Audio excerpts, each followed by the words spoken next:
Yeah, I was expecting both of us to look a little bit glowing. Sunburny. Sunburny, yeah. Well, right now it's like winter in the morning, spring in like late morning, and summer in the afternoon. I don't know what to wear these days. It's crazy. 4 seasons in one day. Can you hear me well? Yep, beautiful. I'm still working out new connections, and I'm not happy. I put the console a bit far, so every time I have to bye, I'm out of frame, not going back. Yeah, I need to rewire that for next time. Let's play the first. I just want to tell you both good luck. We're all counting on you. There we go. They're counting on us. I said last time a couple of weeks, and it's been 5 weeks. Has it really been 5 weeks? I think. Yeah, we haven't recorded in May. We're directly in June the 2nd. May didn't happen for anybody. It just didn't happen. We went straight from April to June. That's the only explanation for the way that life feels at the moment. It is. Absolutely, it is. I'm not going to specify the date here out of privacy, maybe because he maybe doesn't want to share. It's, let's say, in the spring, so it's very large. Happy birthday, Mark. Yeah. Our dear friend, the pilot.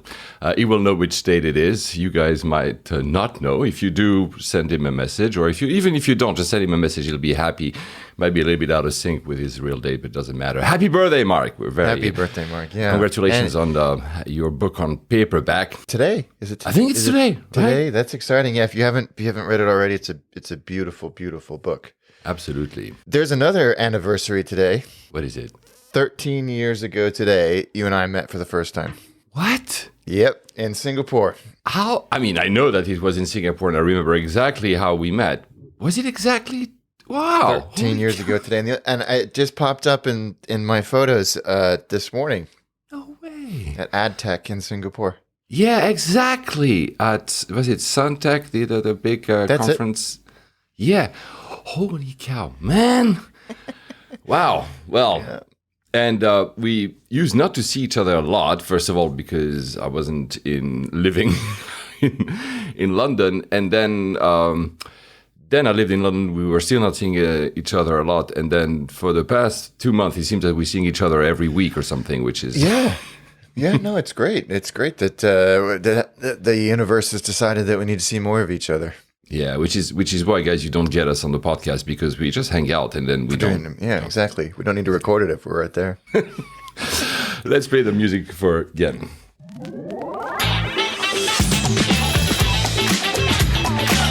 It's a jam. So we have a lot to talk about today, obviously, because when we don't record for a while, there's a lot. So we're going to jump right in. And right in, it will be pretty obvious for anyone who's following Attaché. You've released the episode on Abu Dhabi, and that's my first question. How did you get there, and how was Abu Dhabi? Was it your first time? I never asked that question. I don't know. No, it wasn't my first time in Abu Dhabi, but it was my first time doing it properly. I was there for work a couple of years ago. I got to go to, a couple of years ago, maybe 5 or 6 years ago. COVID years do not count. Yeah. And I was able to go to the Grand Prix, which was incredible. Oh, wow. Nice. But that was my first and only experience of anything like that. And I wasn't really into Formula One before then, but that got me hooked. It was such a great experience. And I went with my client, and so we got some pretty primo experiences there. Got to meet Leclerc, who is now the Ferrari driver, who wasn't the Ferrari driver then, but is now. Oh, that is so cool, man. I've only been once to a Grand Prix, and that was around the time we met, a bit later. I went to Singapore, the night Grand Prix, also invited by a client, also VIP, everything that you can imagine. I was into Formula One growing up with my dad, watching every Sunday religiously with my dad. I kind of stopped because I feel it's too much of a video game these days. So maybe I just got old or something. But yeah, being to a Grand Prix is super impressive, actually. Yeah, it really is. It really is. And I think that's what I needed to really get into the sport, was to see the behind the scenes, and, not from a kind of a douchey perspective, but this is everything that goes into it. And, did you know this? I don't know anything about cars, but just the scale of it, and the I don't know, the festivities and the sort of atmosphere around it was, and also the entire really production. Like, everything. This is almost like a moving circus. They have to have a new one every 2 weeks. I think they have 2 or 3 teams rotating or something, but they have to set up the entire thing, the entire broadcast, everything. It's really impressive. Was super cool because my client was one of the teams, and so going in and talking to all of the people that did exactly what you were talking about because it's the last race of the season. The championship was a foregone conclusion, so they were just, all of the engineers were like, oh, we're just turning every dial to 11 because we just want to see what happens because this car is done. We're not using it anymore, so we just want to see what happens if we do that. So it was really interesting talking to them as well. So I'm grateful for the opportunity, but I did not really get a chance to properly explore Abu Dhabi, and obviously because it's attaché, we did a lot of exploring. Yeah, it's a great episode. I mean, you made me discover something that, because I've been, maybe for context, I've been several times to Abu Dhabi. I always liked it compared to Dubai. Not that I dislike Dubai, but Dubai has got the flashy.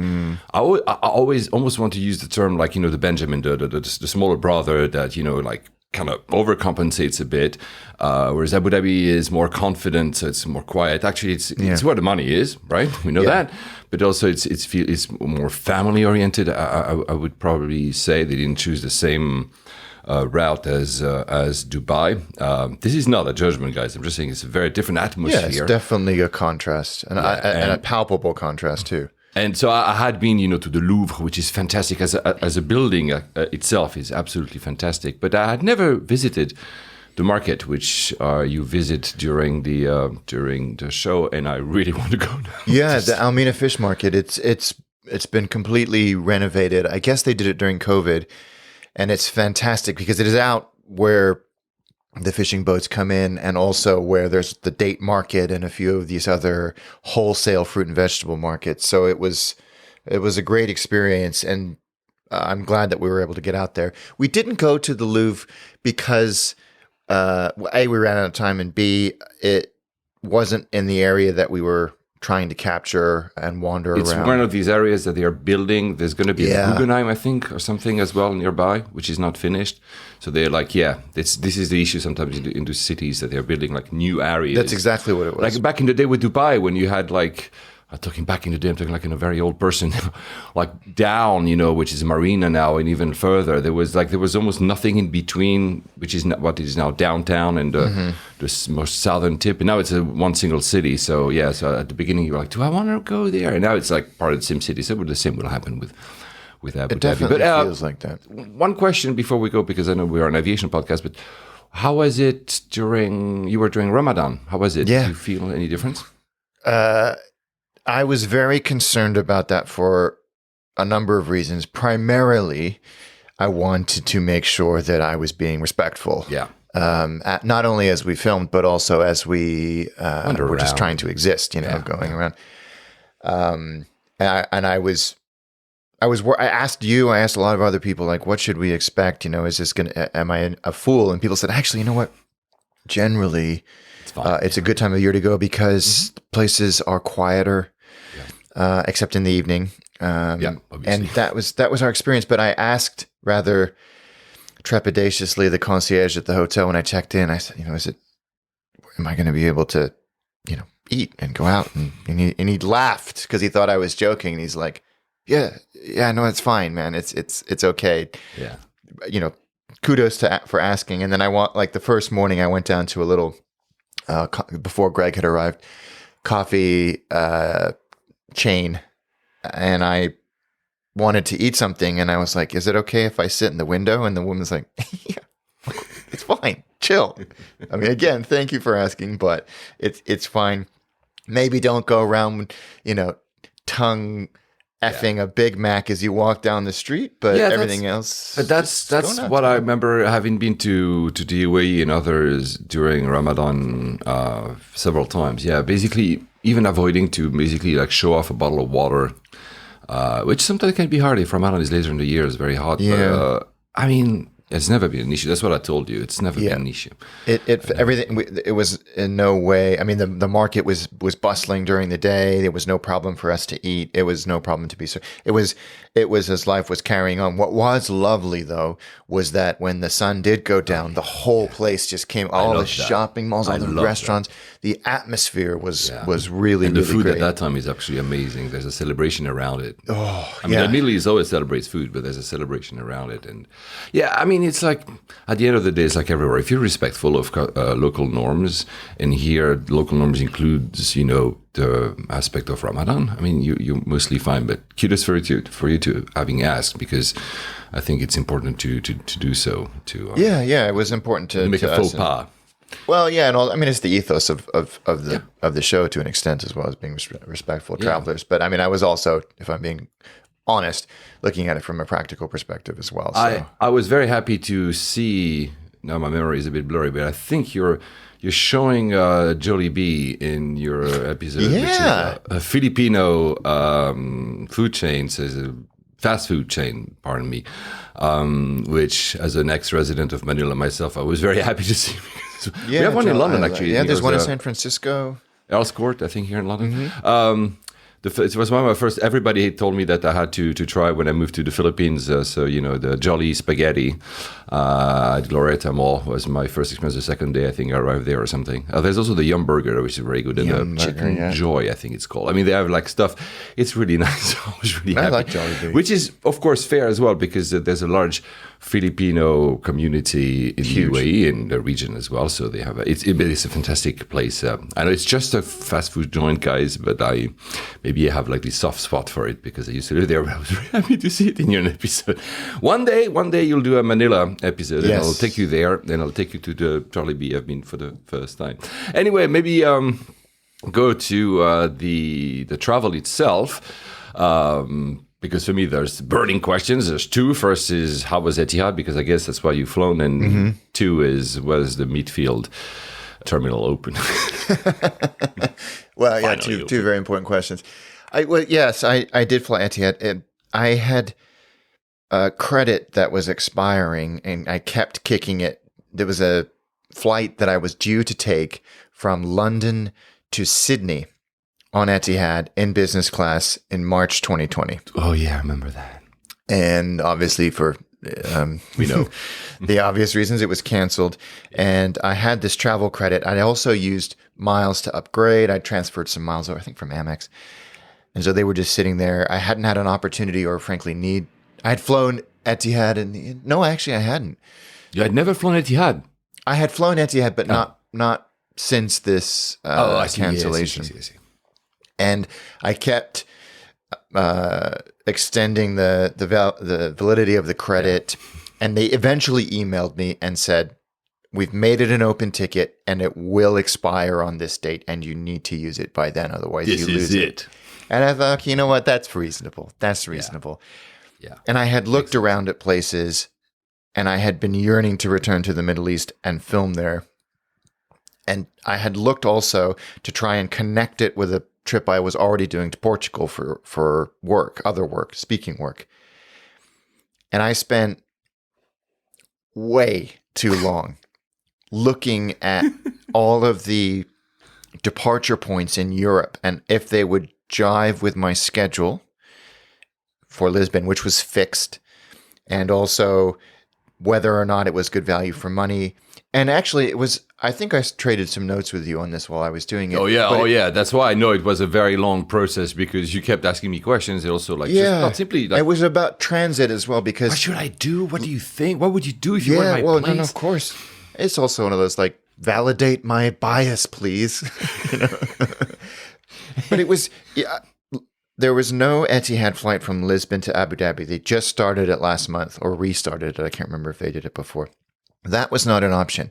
But the discrepancy in fare from departure points in Europe for essentially the same service between European City X and Abu Dhabi was incredible. Oh, wow. I mean, I think I shared the one from Rome to Abu Dhabi on Etihad was like 119 pounds, Rome or Milan. And I was like, well, what the hell's that? And then, the other cities, it was more reasonable, and there was a trend: Barcelona, Paris, Geneva, Zurich, Amsterdam. Bearing in mind that I was going from Lisbon, so going up to Amsterdam was a little inefficient. They were all in around the same price point. Heathrow was the outlier. Just forget it. Forget it. To be frank, it was a bit similar pre-COVID as well. Oh yeah, no, I'm not trying to. Remember, I did Etihad on several occasions when I would fly from a European origin. I'm not trying to poop on Heathrow. It is what it is. We know that for the taxes and everything and the landing fees make it prohibitively expensive. I think simply the market, there's a lot of people flying. We've seen those fares across the Middle East carriers from Heathrow, which is kind of goes back to something I said in a video I did for Attaché about finding fares. We're now back in a place where looking in Western Europe is not a bad strategy, especially if you're doing premium. And for that, ITA matrix is very useful. ITA matrix is good. Google Flights is getting really good at that. Google Flights has more and more of the features of ITA matrix, which makes sense, but I agree. And power as well as speed as well. Mm-hmm. But it was, Google Flights was was a real helper here. And eventually I settled on Zurich for a number of reasons. Me first, because I keep getting it's the best airport. I think in the duration of our friendship have not shut up about how great Zurich is as a transit airport. And it's 100% true. And I have experienced it out of necessity and practicality. Zurich was the only one that had a connecting flight from Lisbon in the morning. So very early in the morning, because all of the flights were either around 10 or 11 a.m. to Abu Dhabi. And so I needed to get to Zurich or Paris or Amsterdam or whatever later in time to connect to that early morning flight. And I couldn't go the day before because my speech was ending too late. Mm-hmm. And there weren't flights from Lisbon to wherever that were going to work, then that would also then require me to stay overnight at an airport hotel. A lot of factors to consider there. Zurich was the obvious one. The connection was tight. It was an hour and 10 minutes, but it's Zurich. Exactly. So I didn't. Any other airport, I would have said hour and 10 with a non-protected itinerary or unprotected itinerary. Forget it. But Zurich, and you assured me, it'd be fine. Munich would have worked as well, probably. These are two airports I trust on short connections. Yeah. The exact opposite of Frankfurt. Right. It was tight, and I looked and found a Swiss flight from Lisbon to Zurich that left, I think, at 5:55 a.m. that morning with an hour and 10. I looked at the on-time performance. It was okay. But you think, first flight of the day, you're not going to be affected by any late turns, in the incoming airplane. And I could watch the night before and see, is the plane going to arrive? Yeah.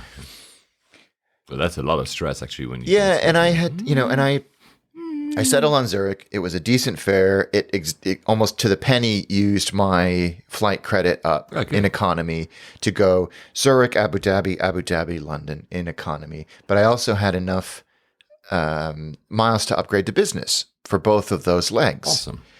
And those miles were also expiring. So I used the Etihad chat feature, which is fantastic. And they were able to tell me that there wasn't availability, and then 3-4 days later, jump back on again, no problem, upgrade. I think pennies for taxes and fees to go in business class for both legs. On both legs, yep. Okay, good. Which is great. So I was very excited about that. I had a couple of Etihad experiences pre-COVID in business and was so impressed, and I was looking forward to it. If we go back 24 hours, I'm looking at my speech situation, and I was starting to get antsy about making this connection in Zurich. So I thought, I'm going to book a flight on TAP from Lisbon to Zurich the night before my Abu Dhabi flight. Just maybe some miracle will happen, and I'll be able to get from the south of Lisbon on the water to the airport through the horrendous Lisbon traffic in time. And then I've already looked. Airport hotels in Lisbon are really, really cheap. That will just give me some peace of mind. I won't have to worry about it. it's not going to happen. Forget it. But, it's there, and it's a fully refundable fare. So if I don't make it, it's not the end of the world. So I do my speech, and I get there, and they're like, oh, we're running 45 minutes late. The whole schedule is running late. And I was like, okay, well, that's that. I'm going in the morning. That's fine. Whatever it is. This happens all the time. Do my speech. It goes well. And I'm looking at the clock, and I'm looking at the traffic, and I'm like, you know what? I might have a whack at this. I might be able to do this. Oh. So I hail an Uber, and I say, as best I can, like, do you think we can do this? And she's like, yeah, we'll give it a whirl. And we zip through the traffic, and it's rush hour. And so the traffic is horrendous. And if you've ever driven to Lisbon airport, the approach road is just a disaster. I agree.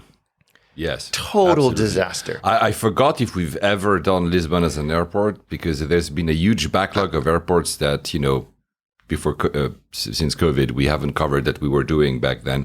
But yes, they always had a plan, I think, to build a new airport which would be more south, so that would be closer to where you were.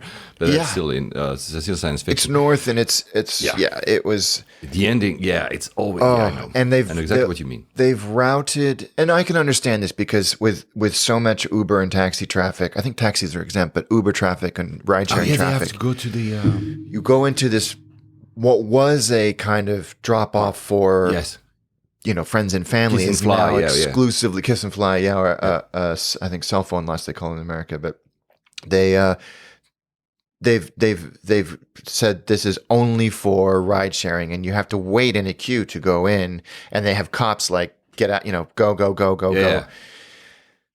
And we're sitting there. Red zone, and red zone is exactly for unloading and unloading of passengers. No, Linda.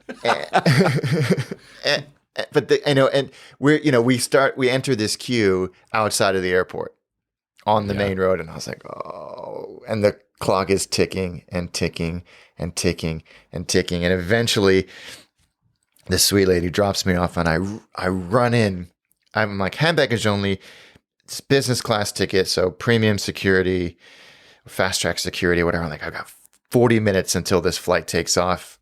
They close the gates at 30 minutes, or they close the barrier will not let me through at 30 minutes. I was like, I still might be able to do this.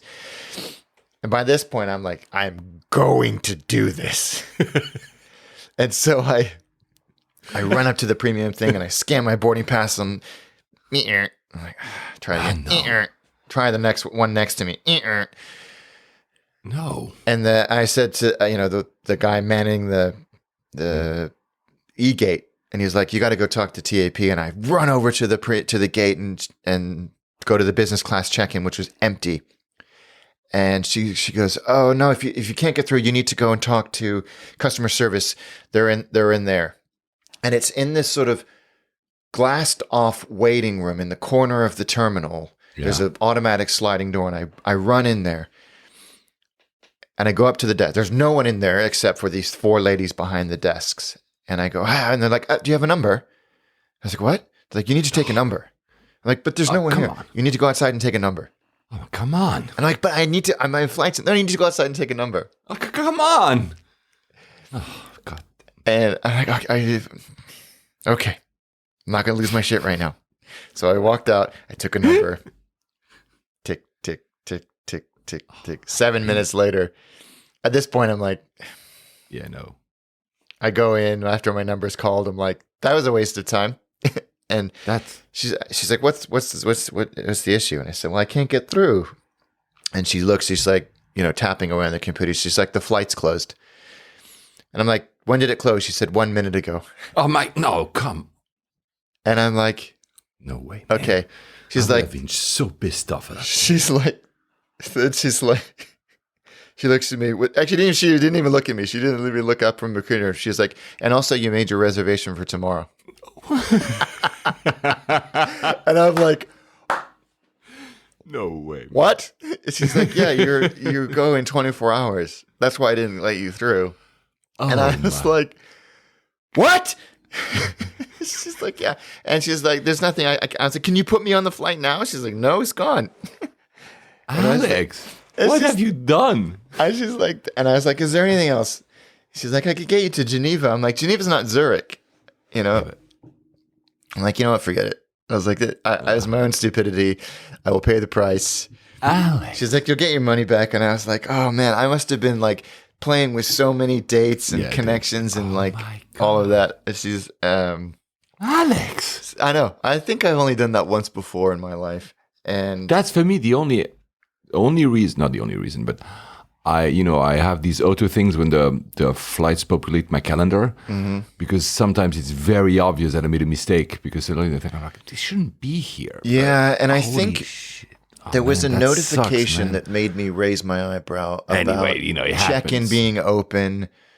And I thought, really? They only do 12-hour check-in? That's dumb. But it wasn't, because it was for tomorrow. And so you know what I did? I was thinking, like, what is my next move here? And there's a little bar cafe at the entrance to the terminal there with an outdoor seating area. And I had a cold beer and a packet of crisps and just sat there. And I was like, perfect. You dumbass. and I was like, okay, well, I'm just going to go back to the hotel, which is already paid for. And I don't have to worry about that. Took the metro back. I'd forgotten how great the metro system in Lisbon is and how wonderful it is that it connects directly to the airport. Mm-hmm. And it was a breeze. Just getting back into town on the metro is by far the best way to go. And stayed in this, went and had a lovely supper at a tiny little place in Lisbon. Went to my hotel room and got an Uber at, I think, 3:30 in the morning the next day. Went back into my, the scene of my disappointment and embarrassment. Was able to get through the gates this time because my flight was that day. And Lisbon Airport was like, it was dead at this point. There was a lot of people, but there was nothing open. Oh. Nothing opened until 6, which is when my flight was. But I wasn't really in the mood for anything. And sure enough, my cold and dark Swiss ancient A320 was sat there, and everything fired up on time, and I felt pretty good about it. Bearing in mind that when we got on board, the very friendly, tiny little pilot, very senior female pilot, came out and did her announcement at the front of the cabin, which I'm always a fan of. Nice. And said, we're ready to go. Y'all are here. Thank you. She didn't say y'all because she's Swiss. But we're all here. We're ready to go. Doors are closed. But our friends in France are on strike. The strikes. Yeah, they've been on strike for 5 years now or something. Yeah. Oh my God. And she said, we have two options here. We can go the long way, which I had observed some flights doing from Southern Europe to sort of, I guess, Eastern Europe the day before. Or we hang tight for about 20 minutes and see what we can do. And she's like, my inclination is we do the latter, because if we do the former, then we could lose our slot time and be late because we've had to go the long way. So we sat for 20 minutes and I'm looking and looking and looking. She's like, the good news is if we get our slot, the flight time is really short because of the winds. Okay, you'll be fine. Yeah. So 20 minutes later, bang on precise Swiss time. She's like, okay, we got our slot. We're ready to go. Let's go. And good. Zoom, zoom, zoom, out we go. Sort of beautiful departure out over. You kind of do a lazy loop to get altitude before you then start to go north to wherever you need to go. But it was a great experience. This was old news to you, but it was utterly enchanting to me. In business class on Swiss, they give you a lovely kind of charcuterie box, but you also get a Swiss wooden cheeseboard. Yes, I still have one or two somewhere. And I was like, I took a picture of it, and I was like, well, this is completely charming. It's sprungly, isn't it? Maybe I forgot. Maybe you have more recent memory than me. And it's you get this cardboard box with your bread and your cheese and your meats and all of that, and at the bottom of it is this cheeseboard. And I was like, oh, this is so sweet. What a great idea. Very easy arrival into into Zurich, and I'm looking at the clock going, I'm going to be fine. This is no problem at all. I had about an hour and 20 minutes to get, and I'm never 100% sure about Zurich protocol. And this might be a Swiss thing. You'll have to tell me. When you guys will probably remember when I was trying to get to Athens to film, my BA flight was canceled and I was routed the next morning through Zurich. And this was during COVID. And we come off of our flight from London. We then had to go through COVID protocol, which is fine, but also through a passport check. Yes. And it was Brexit was still pretty fresh. And so the process was confusing and took a long time. And I thought, are we going to have to do that again? But of course we did have to scan passports and I think have them stamped. We did have to have them stamped, but it was easy, straight through. And then we were talking about this at the weekend. Zurich is a surprisingly big airport and surprisingly complex in its layout. I mean, you have to go. Yeah, because it's been bolted on over time, like a lot of old airports. Yeah. And there's sort of satellite terminals that aren't satellite terminals that are linked by a train, and you have to make sure you're going the right place because some is Schengen, some is not, some is transfers, internet, going here, going there. We were talking about Madrid airport at the weekend. And I was so glad to hear my vitriol for that place validated. Yeah, Paolo. Shout out to Paolo. We talked about. So we met with Paolo, just a phenomenal guy. Really enjoyed speaking to him, and we were just sort of sitting there raging on Madrid. And I think I've decided it's because if there's 5 steps in a process to get through Madrid airport, the first 3 steps will be immaculately signposted and obvious. But the last 2 steps are like, I don't know. Is it that way? Is it that way? Maybe it doesn't exist at all. Maybe you're on punked right now. Zurich is effortless. It's just, it was so obvious where to go. It was so seamless and easy. Even getting on the train, I wasn't worried because everything worked. Everything flowed in the way it did.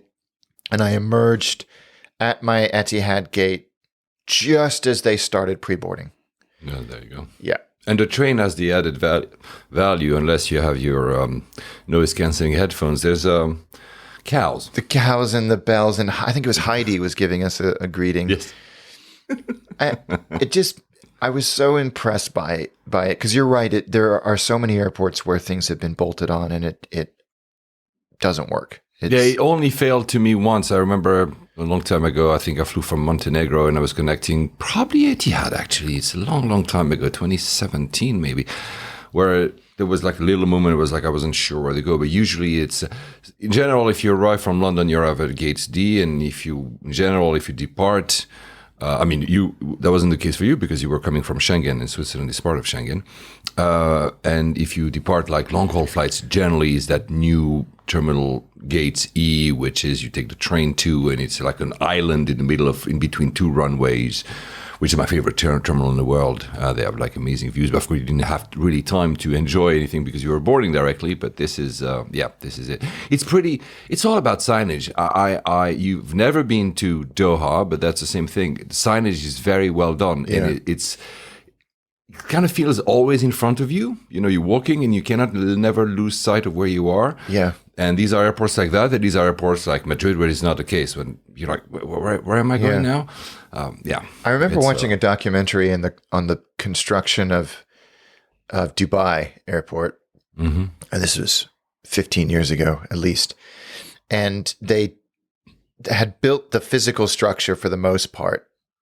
But then they spent months and months telling people, getting people off the streets and saying, okay, you need to go from here to gate D, go. Yeah, and then making sure, seeing what they were actually doing. Yeah, exactly. Yeah. Cameras everywhere. Everywhere, yeah. And I've met some of the guys who designed, some of the guys were responsible for these pathways. So they had all these cameras because they're still running because they still have to improve. Yeah, because the airport is nearly at capacity. And it's a science, man. It was so interesting to watch them go do it again and do it again and do it again. No, that's not clear. And they would have all of these airport employees, and the challenge is like, whatever language you speak, I'm not going to speak. Like if you speak 45 languages, I'm not going to speak a single one of them. So I'm not going to be able to understand you and just go in Arabic or English. It's there. Yeah. You're going to have to fit. And if you can't, then we failed. And I thought that was really, and Zurich feels like they've done that. Of note, I think I've mentioned that. Of note, T2 at Heathrow was built like that. You can see if you look at simply the floor. The color of the floor is changing if it's a high density area when you need to go slower, and goes like, I think, whiter or like maybe less dark if there's like free flowing areas, and also the shape of the roof. It's all like, I guess, psychological. That's maybe not the right term, but behavioral, to kind of hint at you that there are choke points and that you need to slow down. And these are like free flowing area. You do whatever you want. And I'm not talking about clever. T2B, which is still a nightmare because it's bolted on, and the train one day, like in 2075, will be there. But it's that's the same idea. And you see that modern airports try to do that. I mean, smart modern airports try to give you that sense where you don't have to think, and it's kind of always there. Yeah. Sorry, I interrupted. No. I don't want. I certainly don't want to do all the talking in this. I was just, I was impressed by it after the fact. I mean, in the moment, I was just thinking, I need to make my flight. I need to make my flight, and I was thinking purely like, just get to the gate. But afterwards, I was like, that was effortless, and I'm here, and it's no problem. And on reflection, I'm like, wow, that really was no problem. That was pretty amazing. So kudos to Zurich again. I will steadfastly reiterate your endorsement of that airport as the place to transit, because it just works. It just works. Yeah, it does work. And for an airport, for me, the best, because I will reiterate that as well. Munich is also close. I find it very easy to. I mean, I've lost my status on Lufthansa and Star, so I'm not sure I'm going to use those a lot. I mean, Zurich probably more often simply because I'm Swiss, but they're very good airports. And Zurich, for me, stays my favorite. Also in the design choices, how it looks like, how it feels, I love it. And this is nothing to do. I mean, of course, people say, well, I have a bias, but no, I wish more. Should we call it a middle-sized airport? Because I don't remember, it's like 30 million people. It's not overwhelmingly huge, but I think it needs to. I don't think it's fair, and I don't think this is what you were doing, to say it's easy to transit because it's not big.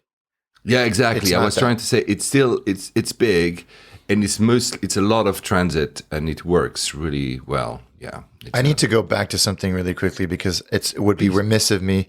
I would be remiss if I did not mention this. I flew to Lisbon on BA. Oh yeah, I didn't ask you. How did you fly there? On BA. Okay.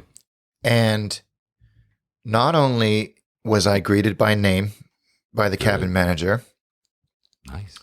She made. Were you in business class? I was in business, and I was still gold at this point. I'm no longer gold. She was like, "Oh, what are you going to Lisbon for? Have you been before? How long are you going? Like, that's great, And I'm like, what? Expected her to rip off her mask and be some kind of Borg, but it was. I'm starting to see a trend of not sucking. Let's not talk about the IT, but anyway, it felt to layovers. They're listening to you rant about. You know what? Hey, you all got your status extensions. I didn't, so I'm trying to kiss some ass here to get back to gold. Not that's going to happen. Anyway, it felt like necessary to mention that I was on a Dreamliner. If we go back to Zurich and Etihad, yeah. I was on. It was a Dreamliner. I was in business. Did you have the studio? What was the seat layout? It was not the studio. It was the other one, which is kind of what Iberia has, I think. Or is it like the herringbone? It's not. No, it's not a herringbone. It's the all straight ahead. Pretty open. Pretty open. It has the little corner table in the doorway, but there's no door. I've taken one of those like 2018, I think. Yeah. Kind of like what they have on the 380 or had on the 380. Are they still flying? I think the 380 now is studio because 2019 I've flown anyway. We're losing people. We don't really care about the minutiae of which seats on which planes. Some of you might love that, but yeah, they have The studio was the one that there was their new one, which you have a lot of privacy. You don't have a door, but again, as you know, guys, I'm huge on doors anyway, and it was 222, I think, at least on the 380, and it's really tastefully done. The version you had, maybe I'm wrong, but this reminds me of what Iberia has, which I've flown as well as, not Iberia, but I've flown that version. I mean, but it's still good. I mean, it's not what I'm saying. It is good. It's really good. I've really liked their aesthetic, for want of a better word, in those cabins, and not actually on the planes in general. I was surprised at how quiet the flight was. There wasn't that many people in the gate area when I got there, and there wasn't that many people in business class. Which is maybe why you got like an easy upgrade. Easy upgrade, yeah, but not initially. I mean, it took a few tries to get it, but it was nice and quiet. I had a window seat, obviously. I always love the Middle Eastern carriers because their cabin crew are from all over the world. I know. And I think the lady that looked after me was Korean. And it was, because there were so few people, it was very attentive. And it was very like, are you sure you don't want to eat anymore? Are you sure what can I get you? Like, there's nothing else going on. Like, he's like my Greek grandma. Yeah, exactly. Yeah, and I with food in the flat. Like, Paul, eat more. You're not going to grow. Exactly. Look at me now. Bless her soul. Yeah. Exactly. It was a lot of that. And, you know, the IFE is great. It's got those big, beautiful screens, live TV, and lots of movies and games. And I just think it's one of those comforting, relaxing environments that they've managed to create. It's not too ostentatious and loud. I really like their color palette. Yeah. Very soothing.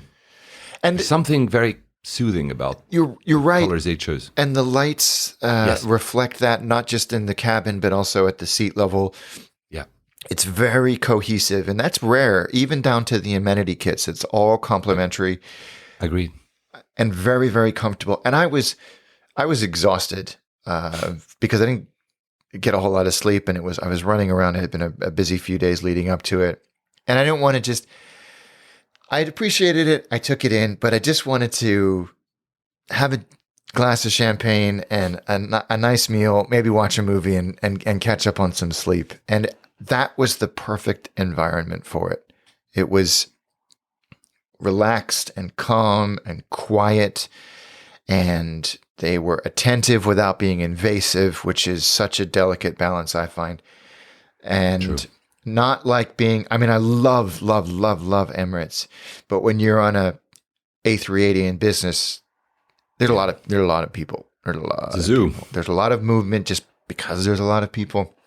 This 100% quiet and calm and exactly what I needed. The food, I always go for the Middle Eastern options when I fly on Middle Eastern carriers.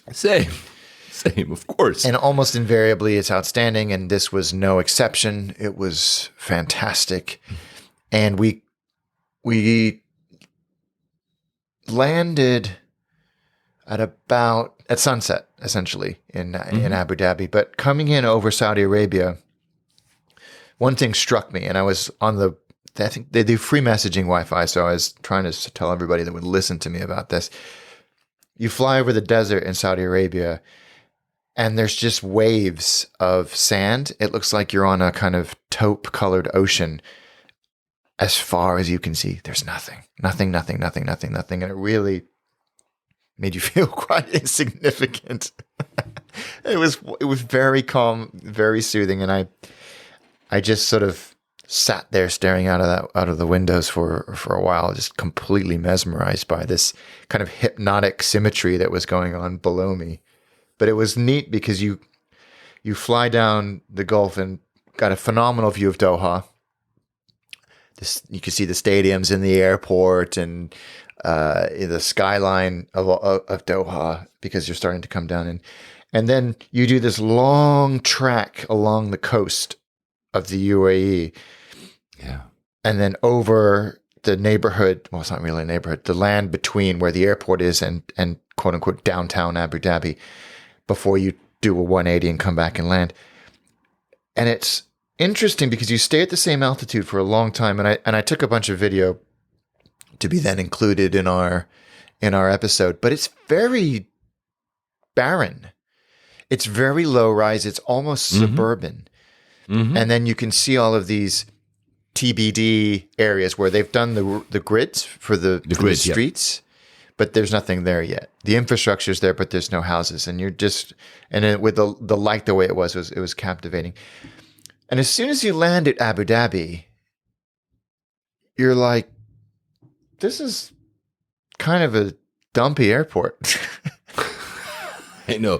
Just before we go there, I would just want to reiterate what you said, because one of the reasons, there's a mystique. I don't know how to explain that properly, but there's a mystique of landing in the Middle East that I always associated, that I didn't know before flying. My first flight with a Middle Eastern carrier was Etihad, more than 15 years ago now.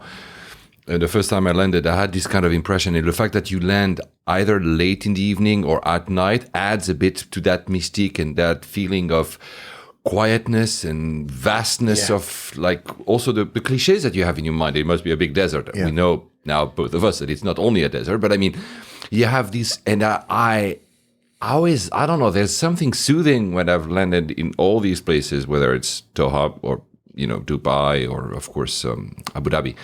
I always liked it for some reason because of that mix of things of, again, the maybe the mystique of building it myself in my head. I'm not no, I think it's such a great invitation. I really enjoy, and I totally see the route you've taken to land, because it's exactly, I've done it many times actually, and it adds.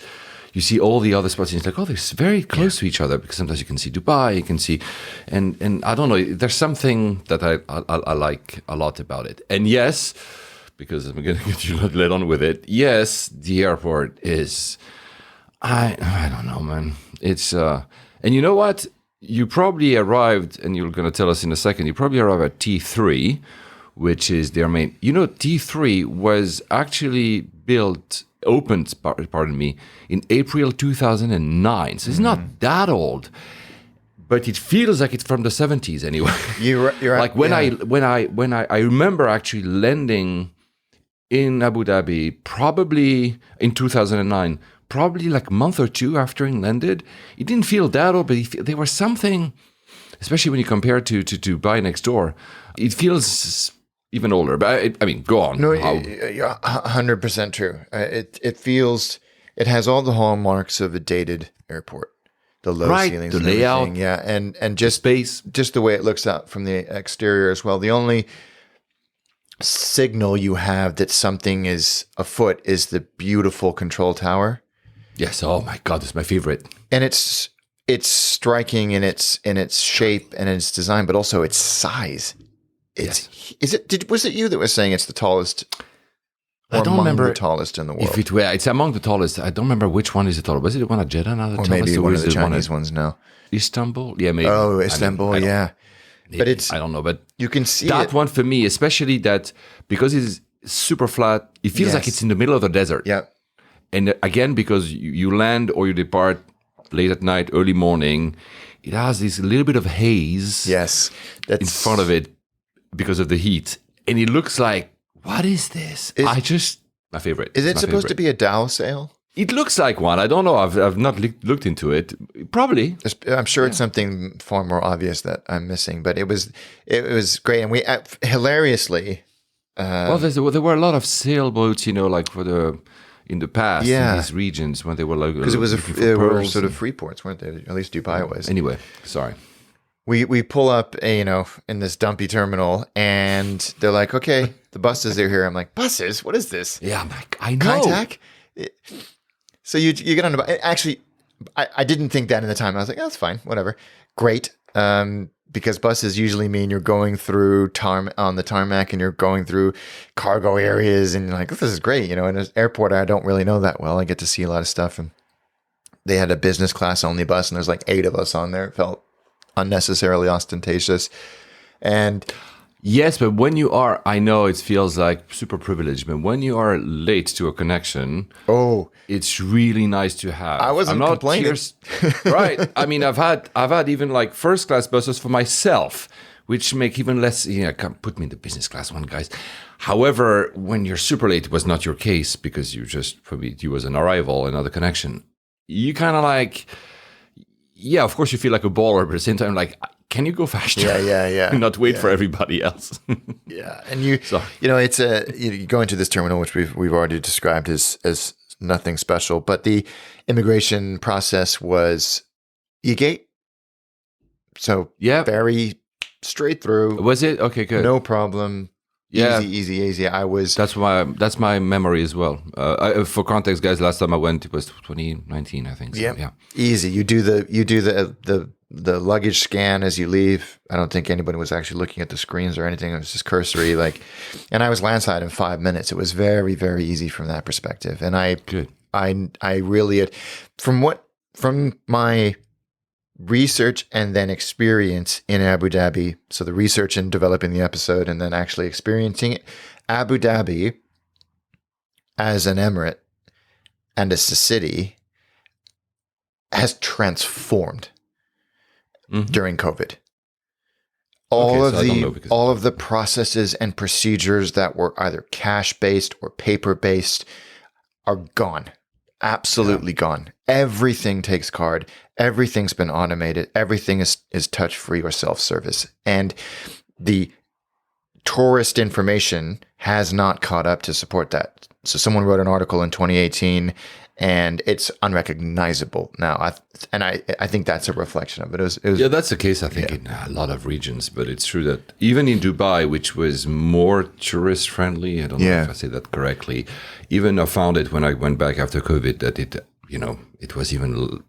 Cash is not a thing anymore. No, and you can have everything. Even it's. I'm not surprised, and they invest a lot of money in these things. And my experience in Saudi Arabia last year, although I didn't have the contrast, the comparison from pre-COVID was telling. Like I told you guys a story. In the middle of the desert, I was able to pay with Apple Pay everywhere. It was not even a thing that I asked for it.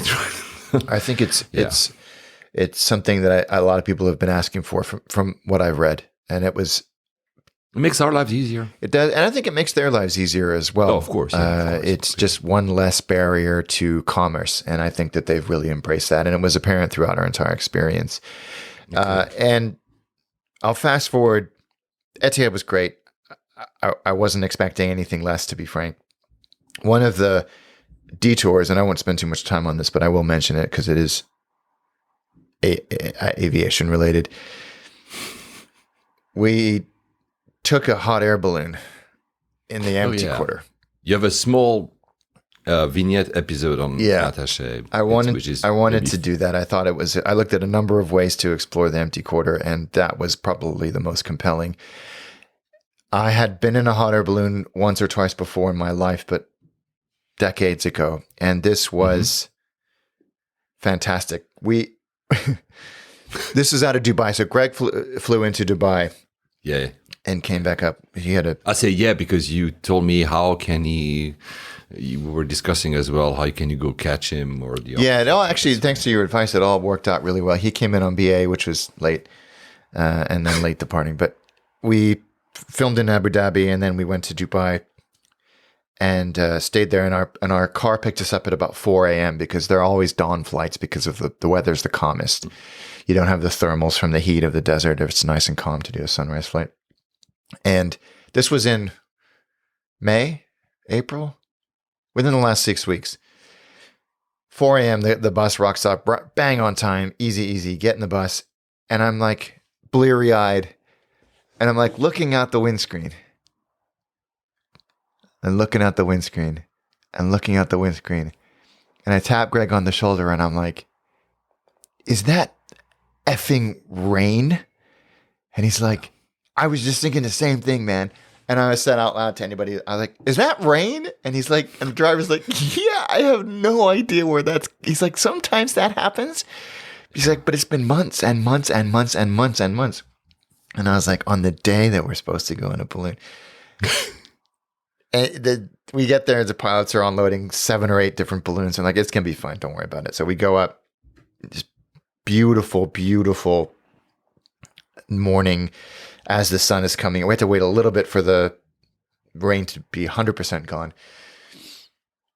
And our pilot, I think there's maybe 14 of us in this balloon. And what, from an AV geek perspective, what was fascinating to me is that not only were they talking to each other on the radio saying, where are we going to go?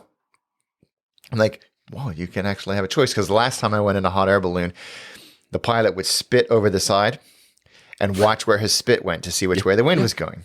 And go, oh, if I need to, then I need to go down a little bit. That's how I did my last time as well, a while ago, but yeah. Yeah, and I was like, no, that's the way you do it. It makes sense. And they're reading, but they're also talking to air traffic control.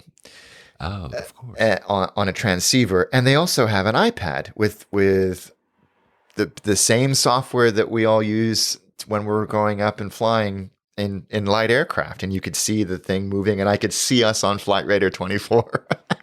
Because I was like, does it have a transponder? And the guy's like, yeah, of course it does. I'm like, oh, that's great. It was so funny. And we're all going in this herd. 7 or 8 balloons are just flying, at varying heights for safety reasons, but we're all generally going, and they're like, oh, where should we go? Where's the land? Where should we end up landing? And like, oh, let's go here. No, the wind's too bad. And it was really interesting trying to, them figuring out the route. And we flew over this beautiful desert oasis camp that Megan and I had been on our honeymoon. So it was really cool to be able to look down and see that, and just a really, really great experience. We landed within 100 meters of each other, all of the balloons. It was incredible to watch, but the winds were so strong that we had blown all the way to another emirate. Oh, nice. Yeah, it was pretty incredible. Near to the mountains on which the other side is Oman. So it was a really wonderful experience, and I had forgotten how glorious it is to float at 4,000 feet in silence. It was just so peaceful, so wonderful. And, blowing all the way to Sharjah was like, oh, wow, I didn't even know that was possible. And then as we stepped out, we had a little bit of a rough landing, ended up on the side of the basket, which is not uncommon. Oh, you ended up in Sharjah? We were in Sharjah, yeah. Oh, for me, when you say in other Emirates, I thought you were going to... No, in Abu Dhabi. No, we ended up all the way in Sharjah. Oh, wow. I didn't really... So it took forever to get to drive back. But...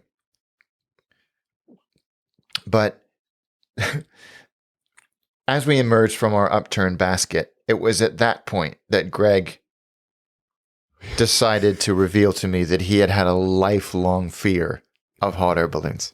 Man. Like a crippling fear of hot air balloons. He did it for you. He did it. He did it for his art. I mean, for him as well. For his art. Too. And he loved it, I think, once we were there, but I felt awful. I felt so. I was like, you should have said something. I checked with him before. I was like, hey, what do you think about hot air balloon? What do you think? Yeah. Wonderful experience. I can't recommend it enough. So that was a fun aviation deviation, if you will. But yeah, no, it was well. I don't have a fear of hot air balloon. Obviously, yours looked. Again, guys, look at the video on YouTube at Attaché Travel, but yours look like a pretty big hot air balloon, like accommodating quite a lot of people. Like the basket is what do you call that? Not the basket. Yeah. Where you guys actually the basket. stand. Yeah. And I mean, I the last time I was to one, and it happened to me, they were like smaller ones, and the burners were very low, and I'm very tall. This is not a reason I don't have any hair, but it could be because every time I'm like, this is going to burn me alive, and I don't. So I'd rather have. I've never been to such a big one that you guys have been to. So I always enjoyed, but always like very like I'm gonna end up like Michael Jackson in that famous the Pepsi commercial where he got his hair burned or something. It's really too close to comfort for me. And to your in 2010, when I was in Dubai, in the place that you've been with Megan for your honeymoon, the second part of your honeymoon, Al-Maha, I was having dinner, and you were like in the middle of the desert, and there's nothing, and suddenly we had thunderstorms and rain, and it's probably one of my most magical moments in my life to experience storms and rain in the desert in the middle of nowhere where there's no light pollution, so it's super dark. I mean, and it was freaking fantastic. And I was like, how can I capture that? I didn't. Because I wish it's all in my head now, and I wish I had like some great camera to take it, but it's magical. It didn't last for very long, probably like you. It doesn't. No. It's not these rains of the monsoon rains in Southeast Asia or something. But my God, it's amazing, and it's also refreshing. It was refreshing, and it was. Yeah. It made the sky even more beautiful at dawn because because you had it in the morning. So cloud, it tamps the dust down, but you have the cloud of. It was absolutely glorious. Yeah. And it made me want to learn how to fly him. Well, there you go. And so did you see, because that was one of my questions, did you see that Midfield Terminal either on landing or departing later? Or So, well, I didn't know if you wanted me to carry on with the rest of the trip, but I will tell you this. Yeah. Because look, guys, I mean, at the end of the day, we'll do this time, I promise you, we'll do another episode this month, June, and probably one early July, even if they're closer together at the end of the day, because then you're going to be to the US as you always do in the summer. And I know that we'll probably have another big gap. So let's, can we commit to do another one in like a couple of weeks? Probably. Why not? Yeah. Why not? So yeah, please go on, because it's initial, and I have like more stuff to add anyway, but that midfield. So unless you want to share anything else about your stay in Abu Dhabi. No, because at that point we were in Dubai, and we were both beat because of the 3 a.m. start. And I think we'd given ourselves a little bit of a rest day after we returned from the empty quarter, or the kind of the edge of the empty quarter, really. And Greg was flying out of Dubai, so he hung around. Our flights were around the same time. I think my flight was at 2 a.m. His flight was at midnight. But you were flying from I was flying from Abu Dhabi, so I... Oh, okay. So, yeah, not... Okay. So I called an Uber, or Careem, actually, and it's so easy. They have... So, just because that you're saying Careem has been bought by Uber. Careem, although it's often called from the UAE, most of the teams are from Pakistan. Shout out to Pakistan. Like 99% of the developers were in Pakistan. It's still two separate apps, however. Yes. Yeah, it's not a single login. And I really like Careem. It's the way to go when you are in the Middle East. 100%. I use the hell out of it when I'm out there. It works so well. And they have a special fare bucket, if you will, for going between Abu Dhabi and Dubai. Yep. That you can tell, this is what I need, and they'll, there's a fixed price and all of that. And so it's so easy to do that. And by the way, because our friend LA Flyer had asked me, because he has been to Abu Dhabi recently as well. Hi, our friend Hakan. If you fly business class on either Etihad or Emirates, and you have access, you will have access to chauffeur drive in the UAE. Yep. You have the availability. You have the possibility to go to the others. You can arrive in Abu Dhabi and have the chauffeur drive drop you at Dubai, or arrive with Emirates at Dubai and have the chauffeur drive drop you in Abu Dhabi. And there's also, I think, both airlines have a bus running if you don't have access to chauffeur drive, and I think it's free and air conditioned and everything. That's another opportunity to go. Sorry. No, I think it's great information, and it's something that I had to become quite an expert on to get Greg up to Abu Dhabi and then me back, and both of us back. And I was like, "What? Careem is just so easy." And the guy came and picked me up within good time, and it's it's an hour and a half, a little hour, 15 minutes, and as we're getting closer to Abu Dhabi airport, I could tell that he was getting antsy. Oh. And was like, I feel like we should have gone that way as we're getting closer and closer. And I'm like, I didn't say anything because, he was, I think, from South Asia, and my Southern Asian languages are not great. And his English wasn't great either. And eventually we go down this empty 3-lane road, 3 lanes in either direction, go down into a tunnel and come up, and in front of us is the Midfield Terminal. in all its glory, lit up, beautiful, like a mirage in a Star Wars movie, like there, pristine and perfect. And a security guard comes out and they speak not in each other's language, but in a shared kind of like, I think we can get by on this. And the guy's like, how do I get to the airport?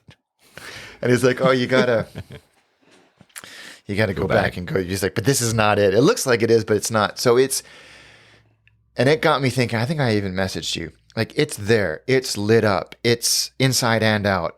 The roads are done. Everything is done, but they're not using it, which makes me think there's some catastrophic, I thought you were building that part. I thought you were building, and they haven't connected something. It was already in 2019, the last time I passed by, it was already lit up and already there. I know they've done some stuff. I mean, the state of Etihad was also probably a factor. It was not going that great. We'll get to that in a few minutes because I have some info about that I don't think I shared back in last year when it happened. But the latest is that they will open it in December. And it will be during the Independence Day of the that's UAE. A good idea. Of course, because that would be celebration. And the rumor is that, so currently there's 3 terminals. The rumor is Terminal 1 and 2 will be immediately shut, and Terminal 3, which you've passed by, which is the latest edition, which I told you was open in 2009 only, will stay for a little bit for a transition period, but would be also mothballed afterwards. Yeah. But I mean, saying that, there were plans and announcements like these over the years. So yeah. I'm not holding my breath yet. I want to know. But it's such a shame to have built like this multi-billion. It looks amazing. Yeah, right. And you're like, why don't you use it? I mean, I get it that Etihad is not in the same great state of affairs it was like 7-8 years ago. Though I'm sure they will go back to being, I think they were profitable last year, actually, so it's good. But you have it anyway. Yeah. It looks it's not as if amazing. You started it and then you stopped it. It's there. I don't think we ever will, but I want to know what has gone on. Well, I think because I remember watching a documentary about the A380 being built, and when they were building the prototype, there's this like, I don't know, foot wide bundle of cables that runs down the spine of the airplane, if you will, and connects to the tail structure. And they were putting the first prototype that was never going to fly together, and they bolted the tail on, and they were connecting this big bundle of cables to each other, and they're like, and there was like 2 inches. Oh yeah, 2 inches, and they couldn't connect it. And I felt so bad, and they just had to go back and redo the whole cable bundle. But anyway, we'll see what it is. It could be a case of Berlin. It could be like, because it sat there for too long, they had to redo some stuff. Like, remember the screens were not working anymore. Besides all the other fuck ups at Berlin, like the fire and whatever. Yeah. But that probably didn't happen at that Midfield Terminal. But maybe some of the stuff had to kind of do to be rechecked, recertified or something. I'm sure that's what it is. It December, looks like it's going to be great. I can't wait to experience it when it does eventually. They deserve it. They do.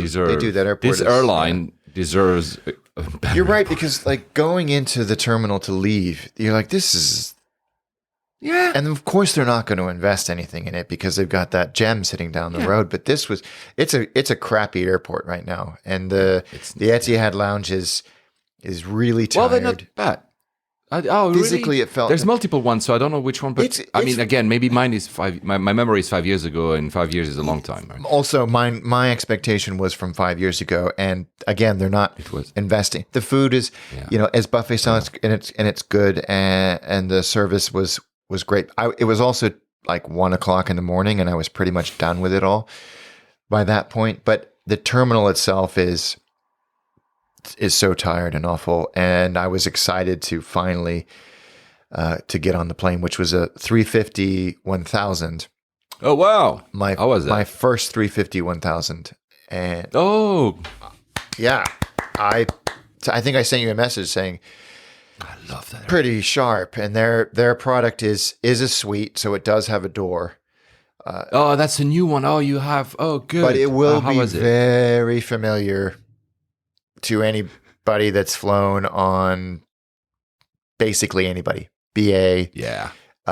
That's the looking at the images. American, yeah. It looks what this kind of herringbone. The herringbone. So your feet are yeah. pointing towards the window, your back towards the aisle. Yeah. But it's a riff on what we were just describing. Everything works. What I did, there's something about the Dreamliner cabin that feels more, I think you said soothing, and that's the perfect word. The A350 cabin felt brighter, but not in a good way. Oh. And again, it may have been the fact that it was 2:00 in the morning, and I was like, can we just turn off all these? Maybe the lighting wasn't good. I think it's, I think it is bigger, as in wider. But I don't know. Yeah, maybe it's just a matter of lighting, or maybe simply the, choice of colors of the materials are lighter. Yeah. I think, but everything else was great. I went straight to sleep because I was so tired. But the seat itself extends, and your feet go into the footwell beneath the televisions, as is so standard on most of these configurations. Yeah. But everything worked. Everything was comfortable. It was quite a bumpy flight. There were quite a few jet streams going from west to east across Europe. But I was so tired, I slept right through it, and we landed at Heathrow bang on time. Actually, hilariously, Greg and I landed one after the other. His from Dubai, even though he was supposed to land 2 hours before me. His from Dubai and me from Abu Dhabi. We landed. Which terminal is Etihad using now? 2. In Heathrow. Okay. Yep. It used to be at 4. Is it 2 or is it 3? I can't remember. To be entirely honest with you. Well, on arrival, it's less important. Yeah.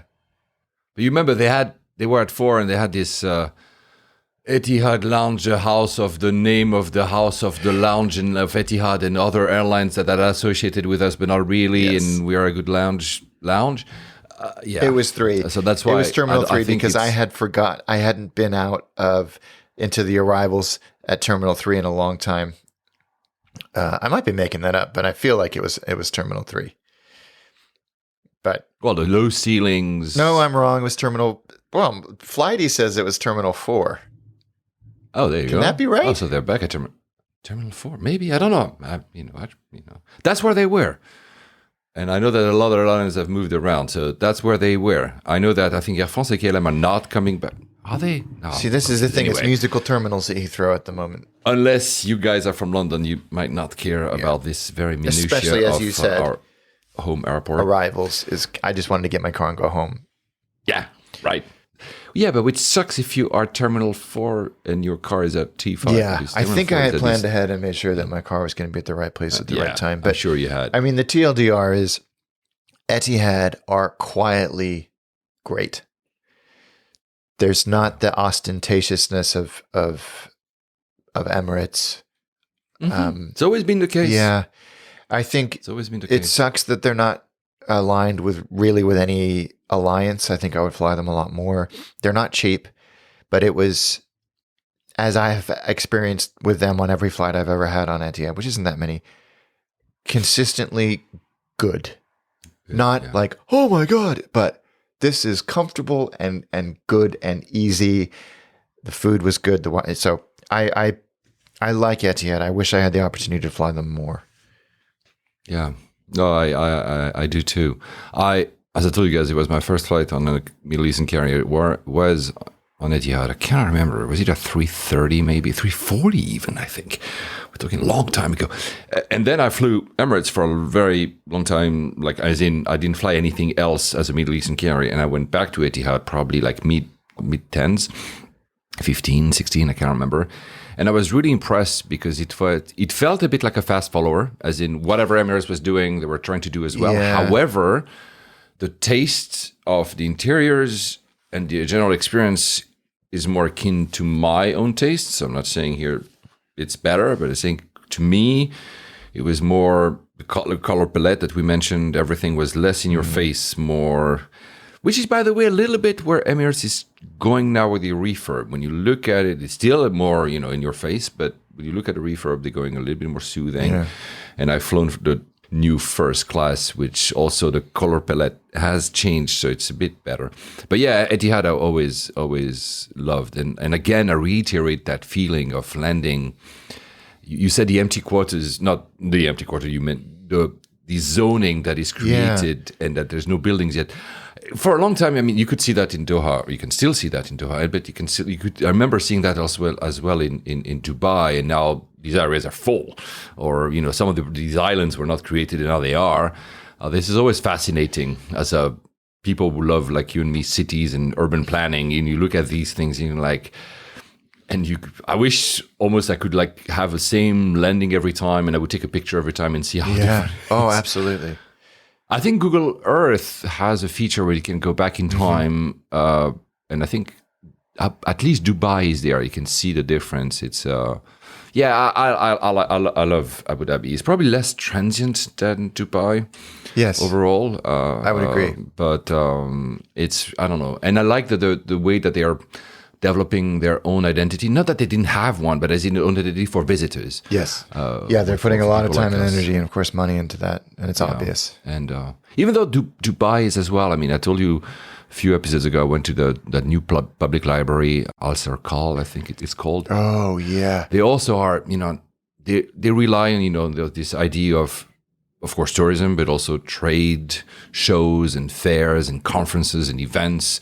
But they also developing the other side of Dubai, a more cultural side as well that they had before as well. Let's not, but it's Anyway, I'm rambling right now. It's both cities are fascinating. Yeah. Etihad.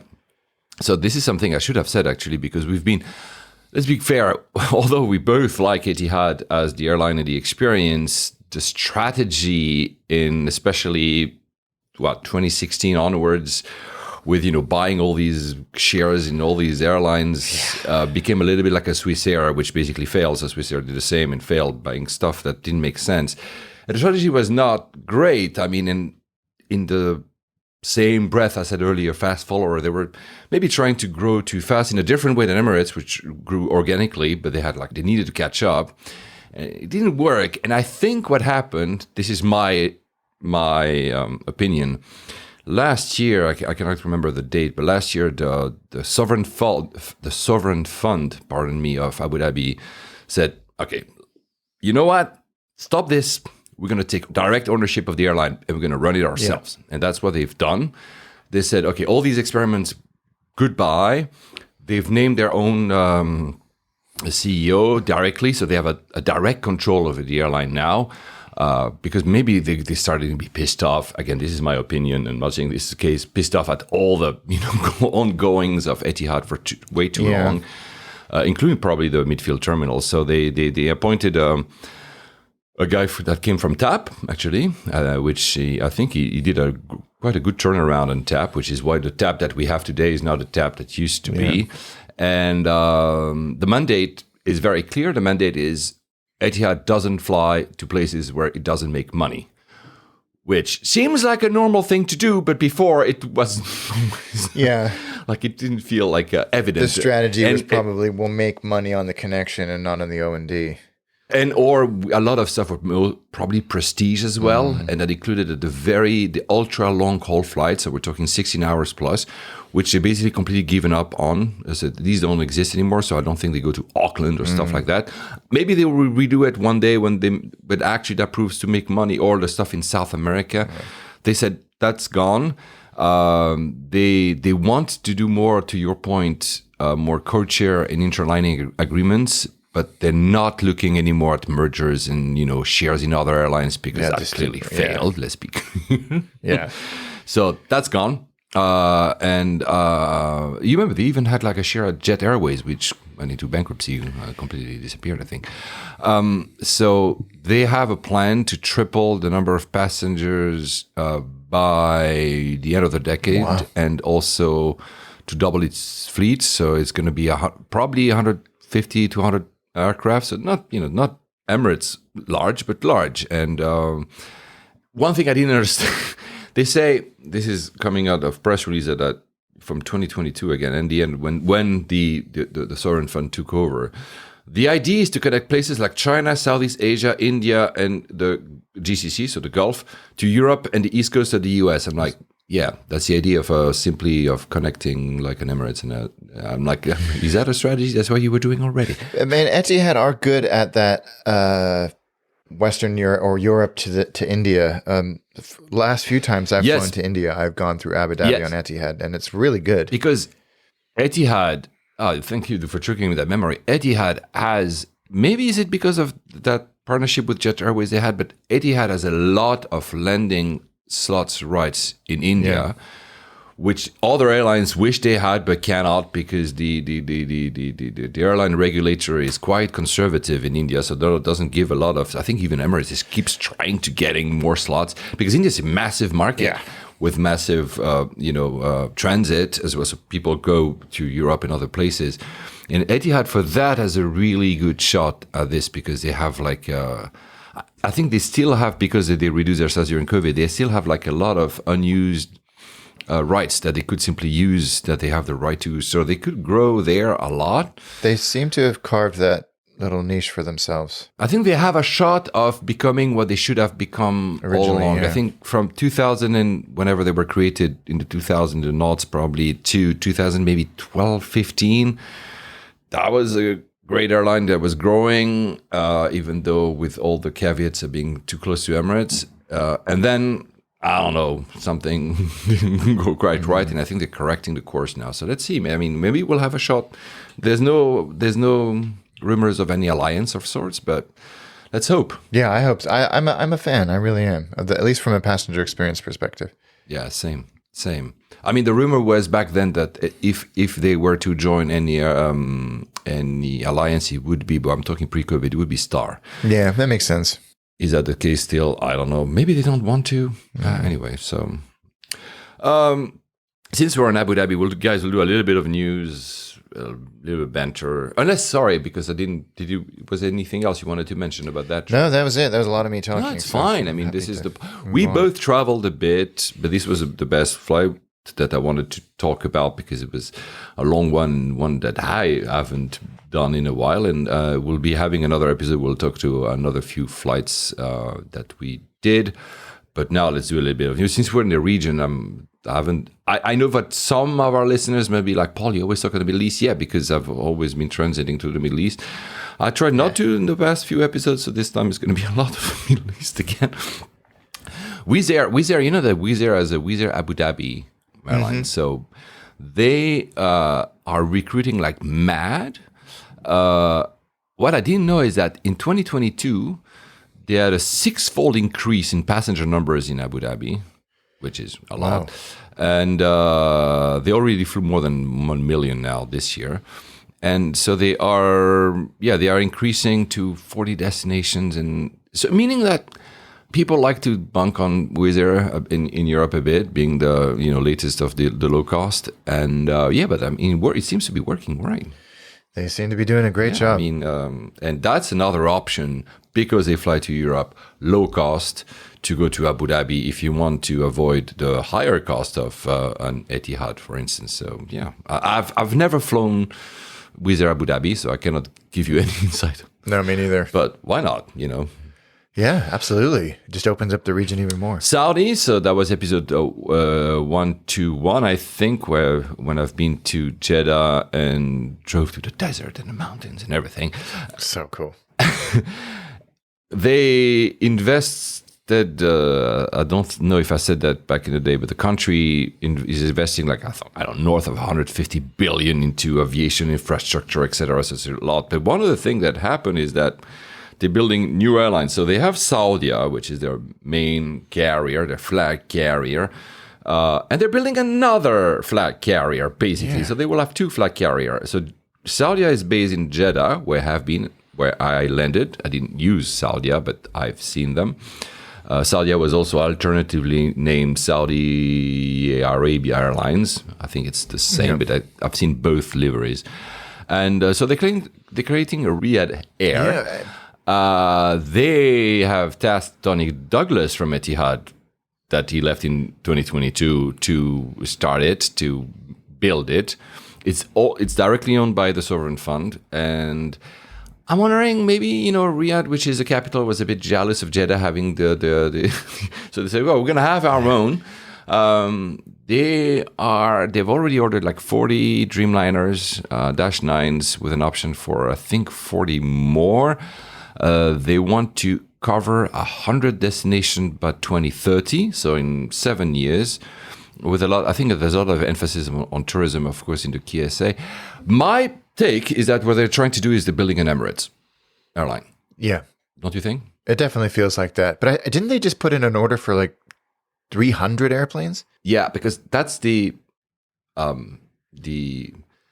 of that structure, I believe that the sovereign fund orders the airplane and then maybe distributes them to airlines. I'm not sure. Guys, correct me if I'm wrong. And that's the thing, there's another airline actually being created like 2 weeks later. So they announced this, 2 months ago or something, this Riyadh Air. And then they created Neom Airlines or something. Oh, yeah. Because Neom's this big cultural experiment, really. Yeah, it's this big project in the north. I was very close when I drove. When I told you guys I was driving to the north. If I had driven maybe like 2 more hours, I would have reached Neom, which is still under construction. And it will be for I think the first resorts are opening in 2024, but that will be the early opening because I don't think there will be a lot to see. Then maybe I'm wrong. And they've built the airport because I was curious as an AV geek. I was like, should I extend my trip to see the airport, Neom Airport, which I don't know the name now because I had it written somewhere. Anyway, they built an airport, and apparently now they're building an airline that will start from that airport. That I have no idea. It feels like science fiction when you read about it. I mean, the chief executive used to be the COO, so Chief Operating Officer at BA and Air Canada. So he's not a nobody. Wow. But when you read the press release, they're talking about 6G connectivity and sustainable fuels. And I'm like, is that something you're going to fly in about 2050 or something? Anyway, let's see. Yeah, you can't. Yeah. I know. That old project, Neom, is cost like $500 billion or something. So they probably have money for like 2 billion aircrafts departing that airport or something. I'm not saying that dismissively. I'm just saying that when I read that, compared to Riyadh Air, which seems like an actual project which will actually deliver to something, this Neom Airlines or whatever seems a little bit more of a dream at that point. Yeah. It just goes to show they're investing a shit ton of money into that. Well, the thing that my immediate reaction when I saw that massive order had come in was, well, that's exciting. Where are these airframes coming on? Because you pointed me in the direction of that Michael O'Leary interview, and one of the things that he said unequivocally is that Airbus and Boeing their production lines are tapped out for years and years and years. I think he even said through the end of the decade. But where are those planes going to come from? And then where are those pilots going to come from? I think everybody is scrambling to find pilot. There's a huge global pilot shortage. Where are these pilots going to come from? Probably not just for these new Saudi Arabian Airlines, but just globally. They're going to do probably what Emirates and Etihad and Qatar used to do, or maybe still do. They're just going to like try to outcompete on salaries and just poach pilots. I don't know. This is just a supposition, but they are Neom Bay Airport. Now I'm checking my memory. Neom Bay. You're right. You're right. Exciting. I mean, you know what? It makes only sense that they would have an equivalent to Qatar Airways, Etihad, and Emirates. With the size of the country, their location, they can run a similar model. There are even rumors, but they are just rumors, that contrary to Saudi, this Riyadh Air will serve alcohol. So, which, it's been long rumored that Saudi Arabia will introduce alcohol for tourism.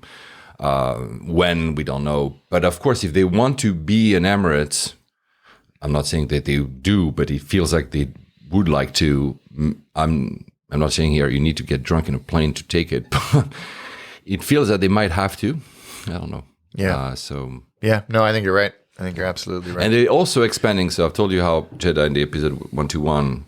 If you haven't listened to it, please go ahead. The other airport that I will visit one day, Riyadh, King Khalid Airport, which going to change name, I think. But anyway, which is already very, very big, is going to be even bigger. I think overall is going to reach about 60 square kilometers. That's what, 25 square miles? I don't know how to translate. That's extraordinary. And by 2030, we'll be able to accommodate 120 million passengers. And by 2050, I think the goal is 200 million or something like that, which again seems to indicate that they're going for a model of Emirates, because if you want to accommodate that many passengers, a lot of it will be probably transit.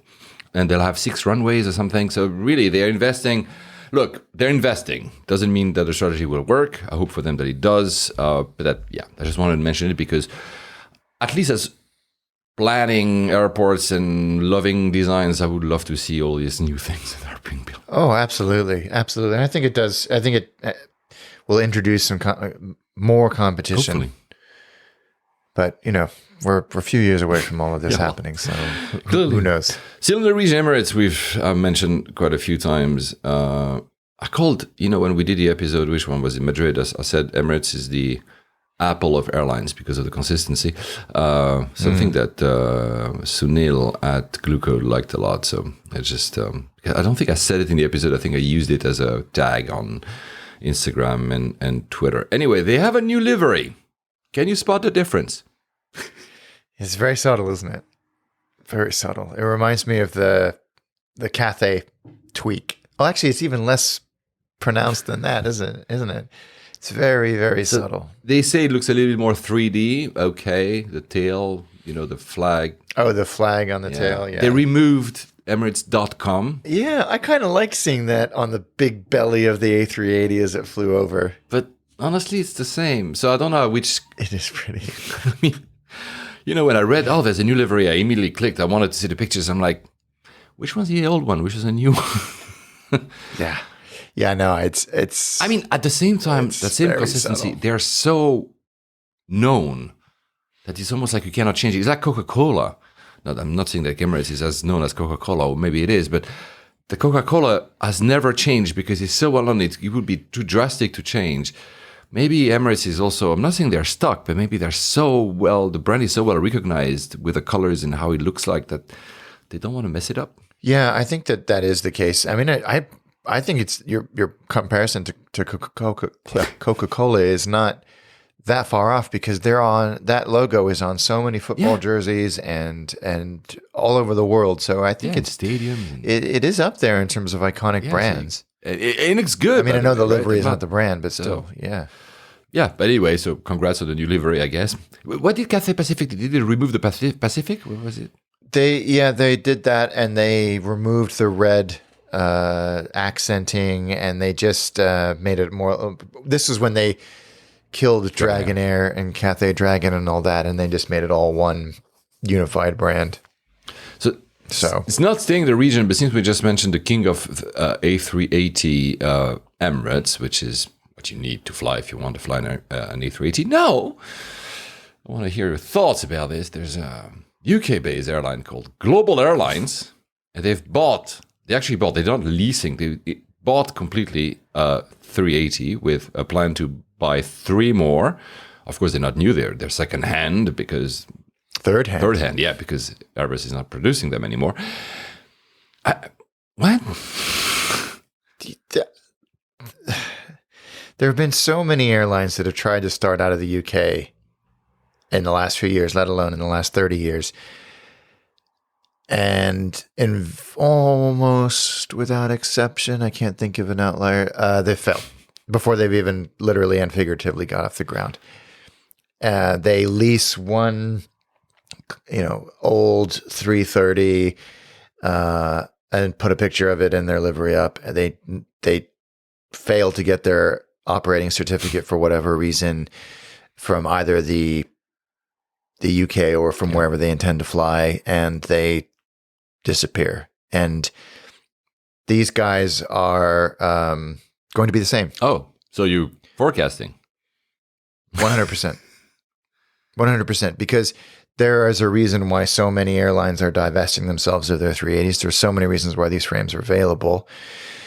When you can do 2 engines, why would you do 4 engines? I think when you have something like Emirates, then it becomes an economy of scale, and you own basically the entire supply chain for parts as well. Yeah, and they are the only airline that were able to make it work. To make it work, yeah. Everybody else is this as the one that they have posted pictures all over LinkedIn of is an ex Singapore Airlines, so one of the very first airframes, which then went to High Fly Malta during COVID, who then never actually ended up using it for that long, and it sat in the desert. Do you think they're going to refurbish it, the interior? So it's a lot of investing to do for an airline that doesn't exist yet. It doesn't exist. They don't have an operating certificate. They haven't said when they're going to fly. The guy that's, I'm trying not to be a dick about this, shouting about it on LinkedIn. I mean, he's younger than us by far, and he's an investment banker. So he's not, some punk kid who doesn't know he knows how money works, which makes it even more surprising that he's doing this. I am extremely cynical. Someone said to me as I was, just relentlessly crapping on this idea, they're like, but isn't that how Virgin Atlantic started? And there is a point there. Yeah, but Virgin Atlantic started with one 747 to put pressure on an incumbent. All airlines started this way in a way, right? I mean, of course not. Yeah, but it was a punt. It was a punt because there was no competition. The rumor is that these guys are going to serve transatlantic, which at the moment, there are 4 or 5 major carriers doing a lot of capacity. Mm-hmm. And we have seen the Atlantic is riddled with the corpses of airlines that have tried to go in, and you fly to Fort Lauderdale and your 380 goes tech, and you have 600 passengers stuck on the wrong side of the planet, and you have no way of getting them out because you only have one airplane. That airplane's going to sit there until it's parted out in Mojave. Yeah. I want it to be. Me too. I am a advocate for competition, especially tattle competition, but this is pipe dream. Not going to work. It's not going to work. It's not going to work. Yeah, it makes me sad because, of course, I would like to have other option to fly to the US, and I would like to have a 380 flying to the US, but it's clear that I don't see how they would make it work. It's hundreds of millions. They say spring 2024 would be the launch of operations. Absolutely impossible if you don't have your operating certificate now, and you haven't had FAA approval. I know. That's what I was about to say. It's like it feels a lot of announcements, but look, we're still wishing them well. I still wish that they do something. I don't think that it's just PR as well at this point to try to excite people to, of course, about their existence and maybe try to get more investors on board. I do not know. I'm not optimistic either. I might not be as pessimistic as you, but I don't. Yeah. I just think the economics don't stack up. I think that there's a nasty smell around it because you don't lead your PR with the fact that you bought an airplane when you're launching an airline. You launch, you talk about what's going to be different and the routes that you're going to serve, and you act like a grown-up, frankly, about it if you want. It's an airline. It's not a pet project. Buying an aircraft. Yeah. I mean, most airlines do there's a reason leasing exists. That's my point. Yeah. And not saying that you shouldn't buy aircraft, but it's a highly risky move to put all your money into buying an aircraft. Because it's obviously a depreciating asset, right? And when it reaches the end of its economic viability, you return it to the lessor, who either parts it out or sends it to somebody in a developing country. They have more flexibility. Yeah. So maybe there's a big piece that we're not seeing, that they haven't articulated quite yet, and it will all be revealed, and we'll be like, oh yeah, okay, well, I see, that makes sense. And Stay tuned in our next episode for the reveal. And I'm not trying to be, like I said, I'm not trying to be a dick about it. And there are these airlines who make a hell of a living, especially these days, providing wet lease services to the established airlines when their capacity fails or they want to do something like that. That's not what this is. That would be a better use in my mind of something like this. That's not how they sell it. They really sell it. We're going to refurbish the plane. We're going to be a grand experience to go to travel at transatlantic. Yeah. We're hitting it like being basically a proper, not proper is a bad word because I'm not here saying the other airlines are not proper, like a big almost flag carrier type airline. And you're like, yeah. So, I mean, if they're going to be a Waymosh or a High Fly or something like that. Makes sense. Where maybe you have a couple of established routes and you say, you get I think there's a different operating certificate required and you need it. So they would say, we ostensibly fly from Gatwick to Tampa, but we also do all of these other routes for other airlines on a wet lease basis. That I can see happening. We'll see. We'll see. And I really, in all sincerity, wish them the best, but I've yet to be convinced. Yeah, I still think your best bet to fly an A380 is Emirates. Whether it's a new livery or not, you might not see the difference. Since we're in the Middle East, I told you guys I'm going to do Middle East, Qatar. We're also an airline that I mentioned a lot that Alex has yet to fly. It will do one day. They fly, I think 11 or 12 flights from London these days. 12. Yeah, they're always flying over my house. You will. Well, over mine as well, right? Not this morning, though. A few things. First, finally, I don't think we mentioned, we should have, maybe we did, and I forget, they settled with Airbus, finally, after bickering for a fucking month. Pardon my French right here. They have gotten their first delivery of a 350. I think it's a 350-1000. They're expecting at least 24 or 5 this year, and a total of more than 70 350, all the backlog after the bickering. So they settle, so they have them. So thankfully, because first I love the 350, and also Qatar was, I don't know what game they were playing, but they probably settled. There might be something agreement for both sides. I still think, at the end of the day, Airbus also wanted to sell the planes to these guys. They, for those who don't remember, there was this whole surface degradation paint that Qatar was not happy, but Qatar Airways was not happy about. Anyway, you know what it means? It means, however, sadly, that you won't be able to fly. There was a few Cathay Pacific, I think 777 300 ERs that were flying for Qatar because they had capacity constraint because they were not getting these aircraft. So I think they wet leased a few Cathay and also Oman Air. I think these were their 333s. That would have been fun to try, anyway, so back to, the 350, and especially with the seats that Qatar provides are great. So I'm happy to see. What I'm not sure now is that, you remember, almost out of jest, it felt that Qatar ordered lots of Boeing when they entered the... Now I'm thinking some of the Boeing orders are at risk, especially the MAX ones. Because, I know they have a few 8s that will be delivered because they've been painted, and for the very short routes that they do, it makes sense. The MAX 10s, first of all, they're not certified. Yeah.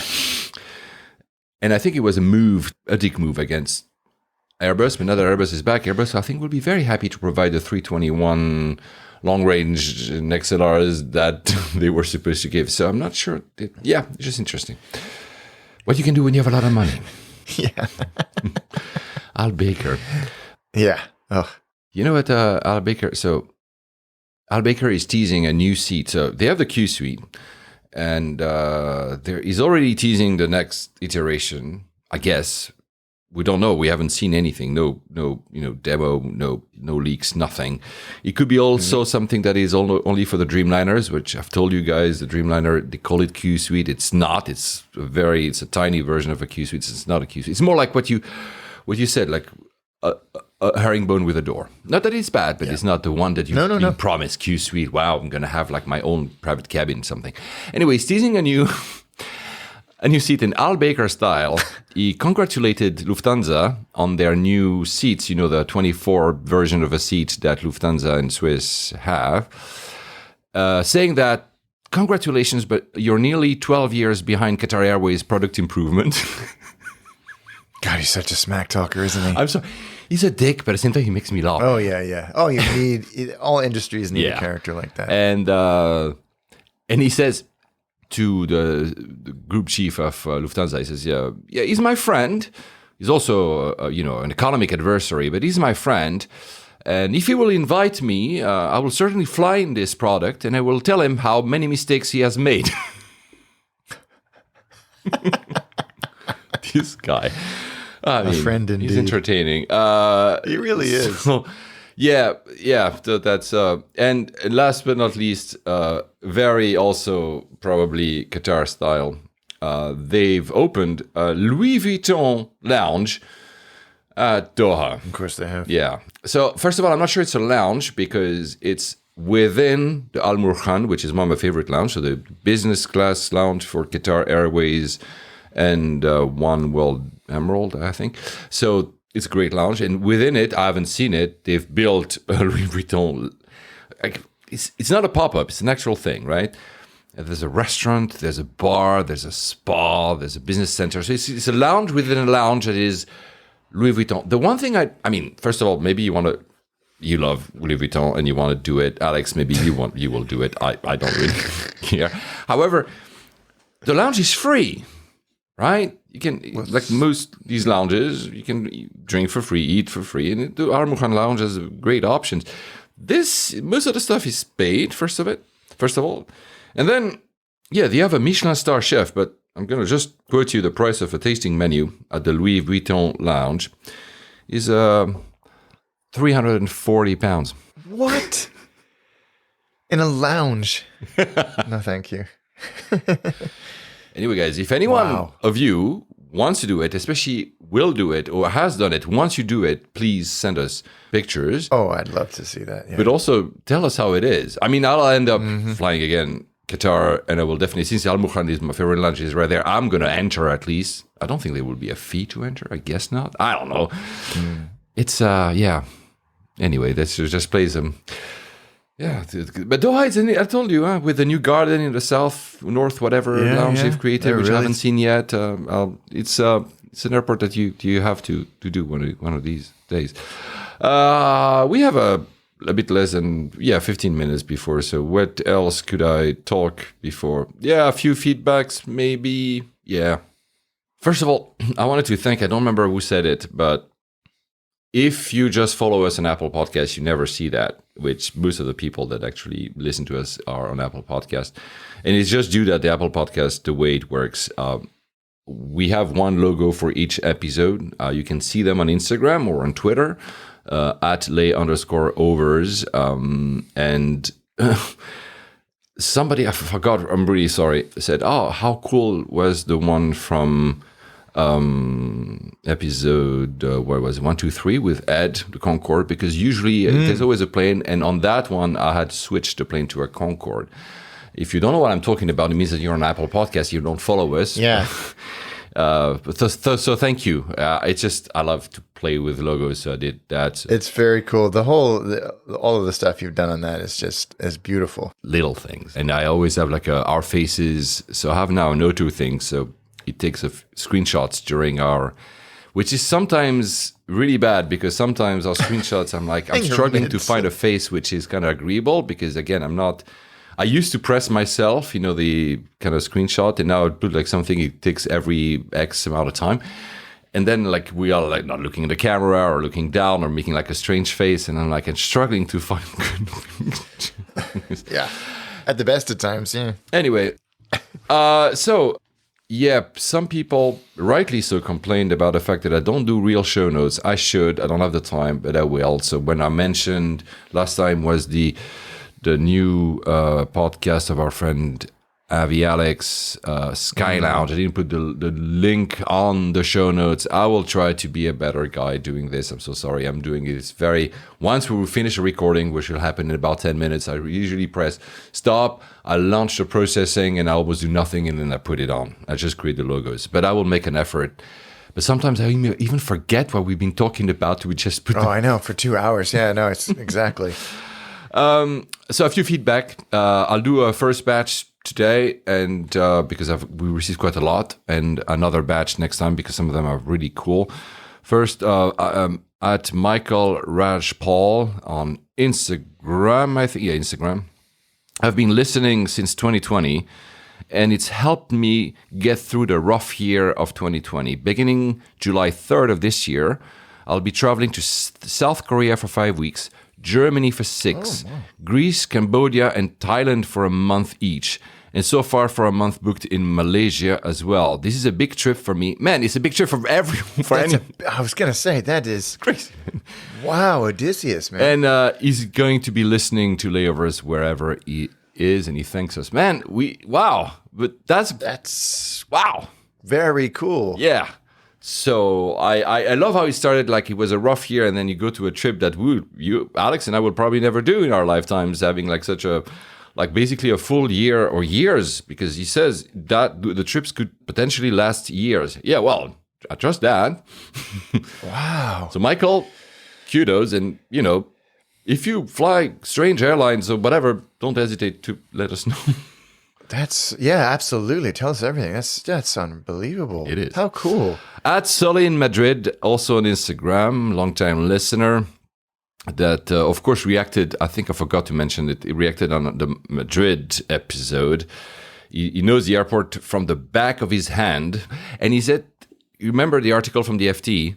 It sounds like the car park thing is a trick for getting a bus from T1 to T4. There's a parking area shortcut there. There you go. There's a parking area shortcut if you want to get the bus from T1 to T4." It's still very cryptic to me, but apparently there is. So inside baseball, very. I will, next time I have to go to Madrid, Sully in Madrid, I will ask you.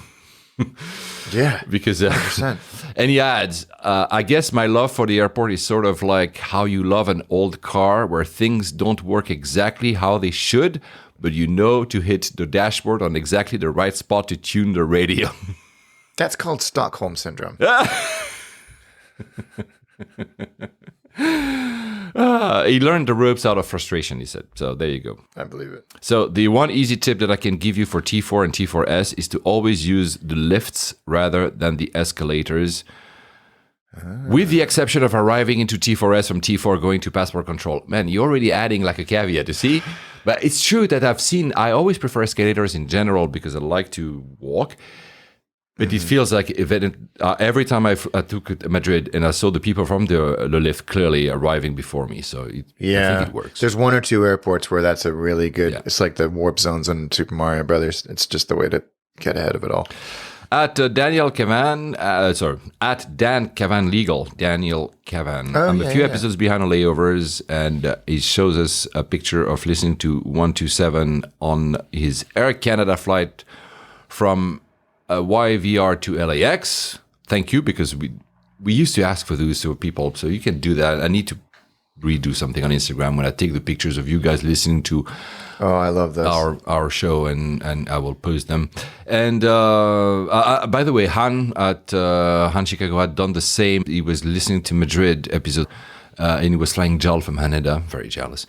Yeah. So, and Daniel still, so at Dan Cavan Legal, since we were talking about, it seems that we're becoming the specialist of being recognized in a plane or not, because a lot of people are reacting about it.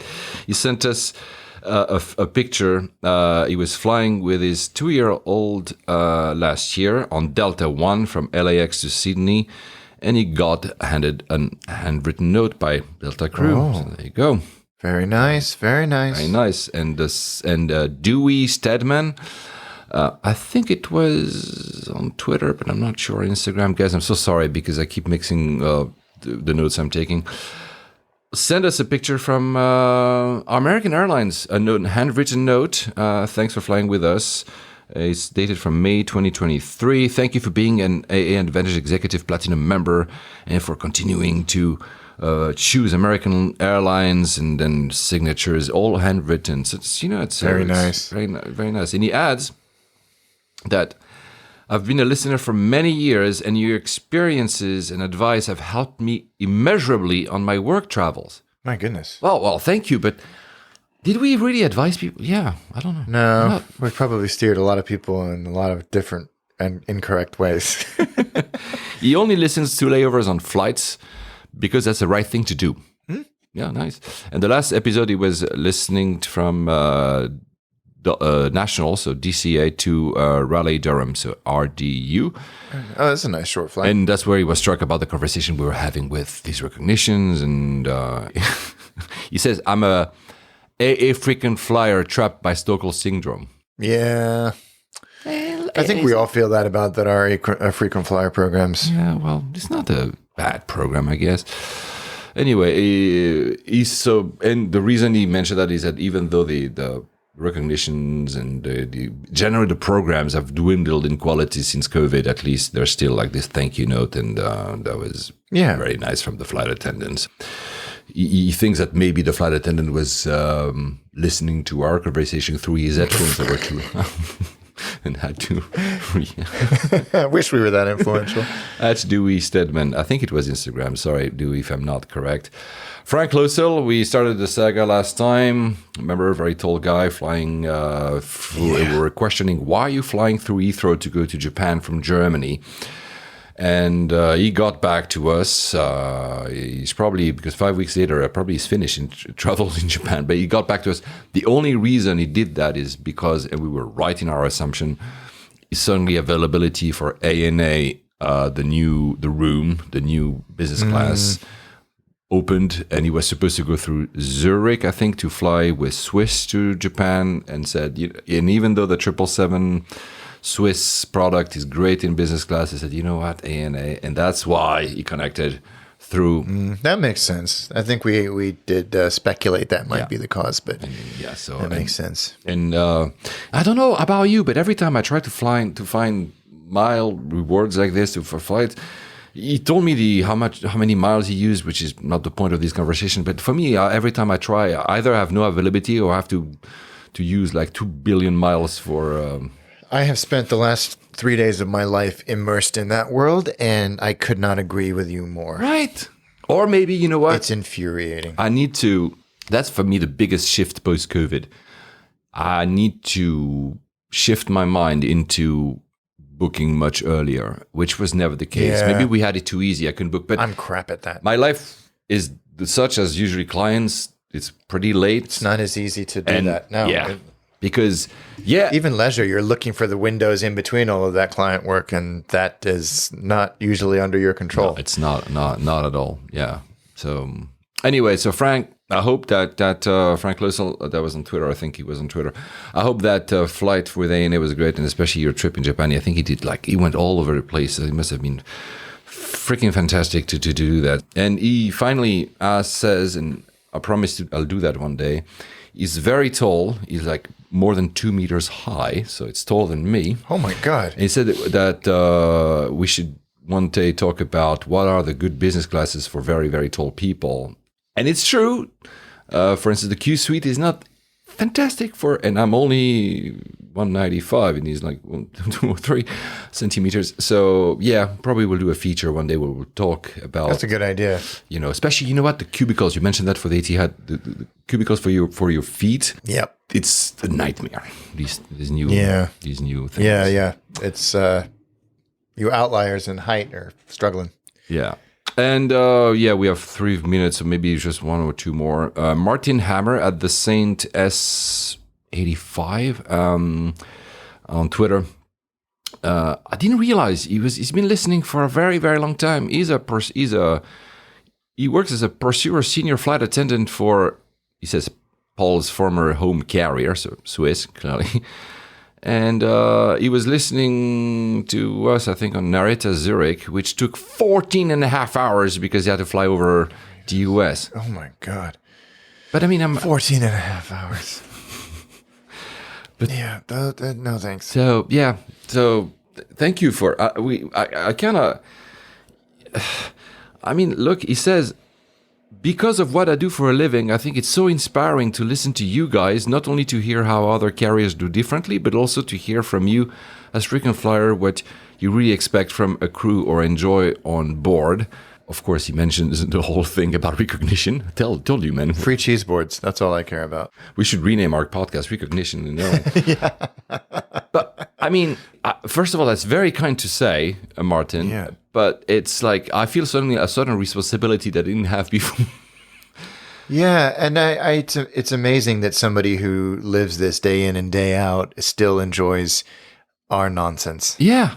Because it must be infuriating to listen to armchair quarterbacks dissect an industry from the outside and not from like from the professional perspective. Yeah, absolutely. From the day-to-day or operational perspective. So massive, massive respect.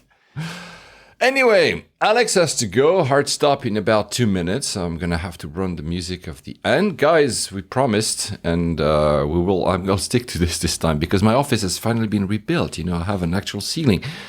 Alex saw it, actually. He saw I did for the first time. The end product. Looks great. I'm still not happy about that new angle, but nobody sees this podcast on video, which is it's fine. And right now, also my face, I have the window. Never mind. People are like, "What is he going on about?" So we promise, and this time it's a promise. We'll do another one this month, probably in a couple of weeks. Actually, even less room to breathe. Yep. And I'll continue. We have a lot of other feedbacks, a lot of stuff about Japan, and a story about Alex and a certain president. I'm not going to say more than this. I'm going to put the music, which is very far away, so please look. There you go. I really need to change where that console is, because every time I have to press a button, Alex loses me on the camera. Because I love it. Are you flying anywhere in the next 2 weeks? I'm going to Edinburgh. Oh, nice. Next week on EasyJet. It's lovely to be able to just go. I don't need to go to Heathrow and for such a short flight because I'm no longer tethered to my loyalty of BA. I'm going on EasyJet out of Gatwick, which is very close to my house. So yeah, I'm looking forward to that. So there you go. That's going to be made in addition to our next episode. We'll figure the date out. As for me, will be at the end of the month. I'll tell you all about it in our next show, I guess. The music is not ending. Is it longer than it used to be? I don't know. I thought I was timing it correctly to finish right now. Happy travels. Safe travels, guys. Happy flying.